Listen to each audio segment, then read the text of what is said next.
Fala, amigo de Jesus, seja muito bem-vindo aqui. É sempre um prazer receber você para juntos meditarmos a poderosa Palavra de Deus. Hoje nós vamos ler o Evangelho de Jesus Cristo, que foi escrito por Mateus, lá no capítulo 18, versículo 21, até o capítulo 19, versículo 1. Agora vamos ler essa passagem. Naquele tempo, Pedro aproximou-se de Jesus e perguntou: Senhor, quantas vezes eu devo perdoar se meu irmão pecar contra mim? Até 7 vezes? Jesus respondeu: Eu não te digo até 7 vezes, mas até 70 vezes 7, porque o reino dos céus é como um rei que resolveu acertar as contas com seus empregados. Quando começou o acerto, trouxeram-lhe um que lhe devia uma enorme fortuna. Como o empregado não tivesse com que pagar o patrão, mandou que fosse vendido como escravo, junto com a mulher e os filhos e tudo o que possuía, para que pagasse a dívida. O empregado, porém, caiu aos pés do patrão e, prostrado, suplicava: Dá-me um prazo e eu te pagarei tudo. Diante disso, o patrão teve compaixão, soltou o empregado e perdoou-lhe a dívida. Ao sair dali, aquele empregado encontrou um dos seus companheiros que lhe devia apenas 100 moedas. Ele o agarrou e começou a sufocá-lo, dizendo: Paga o que me deves. O companheiro, caindo aos seus pés, suplicava-lhe: Dá-me um prazo e eu te pagarei. Mas o empregado não quis saber disso. Saiu e mandou jogá-lo na prisão até que pagasse o que devia. Vendo o que havia acontecido, os outros empregados ficaram muito tristes. Procuraram o patrão e lhe contaram tudo. Então o patrão mandou chamá-lo e lhe disse: Empregado perverso, eu te perdoei toda a tua dívida, porque tu me suplicaste. Não devias tu também ter compaixão do teu companheiro, como eu tive compaixão de ti? O patrão indignou-se e mandou entregar aquele empregado aos torturadores, até que pagasse toda a sua dívida. É assim que o meu Pai, que está nos céus, fará convosco, se cada um não perdoar de coração ao seu irmão. Ao terminar estes discursos, Jesus deixou a Galileia e veio para o território da Judéia, além do Jordão. O Evangelho de hoje vem mostrar para nós duas pessoas que se encontravam na mesma situação, mas com algumas diversidades ali na relação do contexto que elas se envolvem. Nós vemos que tem aqui Jesus e Pedro. Pedro tem uma pergunta e faz para Jesus para saber quantas vezes ele tinha que perdoar alguém que lhe ofendeu, alguém que lhe fez o mal, que lhe causou um prejuízo. E nós bem vemos que Jesus responde para Pedro numa parábola para que Pedro fosse inserido no contexto dessa dívida. Jesus começa a contar a parábola de um rei que era muito afortunado e que um dia pega um de seus empregados que deve para ele uma grande fortuna.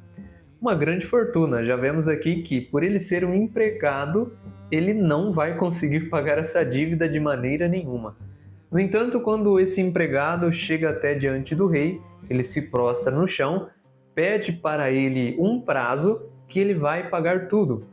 Percebeu? Ele pediu um prazo para pagar tudo porque senão ele e toda a sua família seriam vendidos como escravos para pagar a dívida.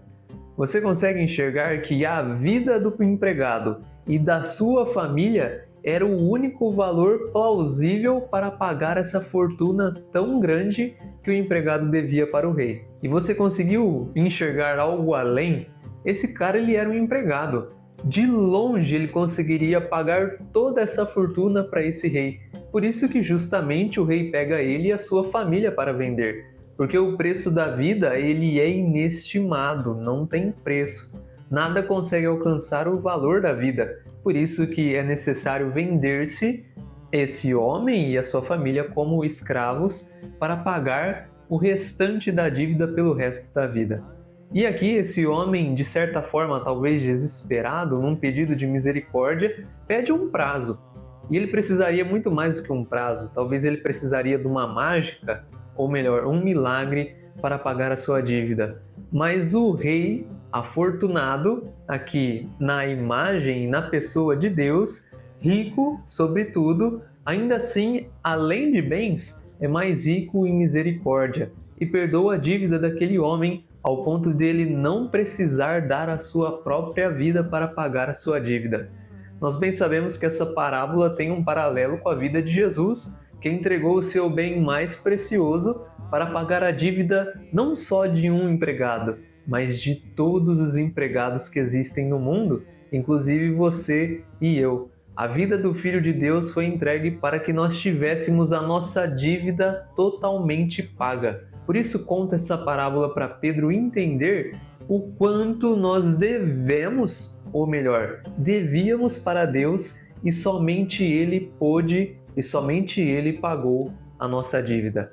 E como eu disse para você no início, tem dois personagens aqui. Esse homem, que é o empregado, que não pagaria nunca, e o homem que era companheiro desse empregado, que devia 100 denários, equivalente a 100 dias de trabalho.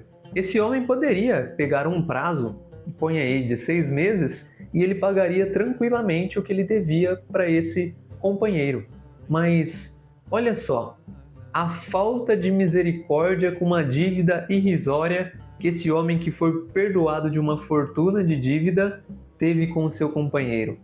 Percebeu? Esse outro lado desse homem que devia algo afortunado para com relação ao que devia algo irrisório é a nossa figura para com os outros. Quando nós não temos diante dos nossos olhos a dívida que tínhamos com o rei, consequentemente, aqueles que nos devem muito pouco, nós cobramos com muito rigor, sendo que, para conosco, exigimos muita misericórdia. Então hoje a palavra de Deus nos ensina que, quando olhamos para com o que o outro nos fez, é preciso olhar também com misericórdia e, de certa forma, diminuir o rigor na qual nós temos sobre o outro. Nós éramos totalmente devedores de Deus e Ele fez tudo para pagar a nossa dívida. Portanto, quando você erra comigo, eu erro com você, nós somos dois devedores nessa vida que brigamos para ver quem tem menos dívidas em questões morais. Por isso que possamos sempre ter esse olhar de misericórdia de Deus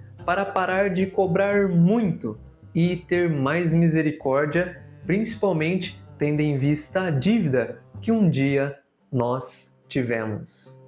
É bom saber que você chegou aqui até o final desse vídeo. É importante ter em mente que nós tínhamos uma dívida enorme, mas Deus pagou ela para nós. E isso significa que nós devemos buscar ao máximo viver a santidade para ainda assim parar de pecar contra Deus e de acumular mais dívidas, porque o que importa de fato é ter o coração e a mente renovada para viver como Jesus viveu e poder aplicar na nossa vida os seus ensinamentos. Que a graça de Deus te auxilie nessa missão, iluminando a sua mente e frutificando em seu coração a misericórdia. Eu desejo que Ele te abençoe, um forte abraço em você. Se Deus quiser, amanhã eu encontro você aqui novamente. Até a próxima!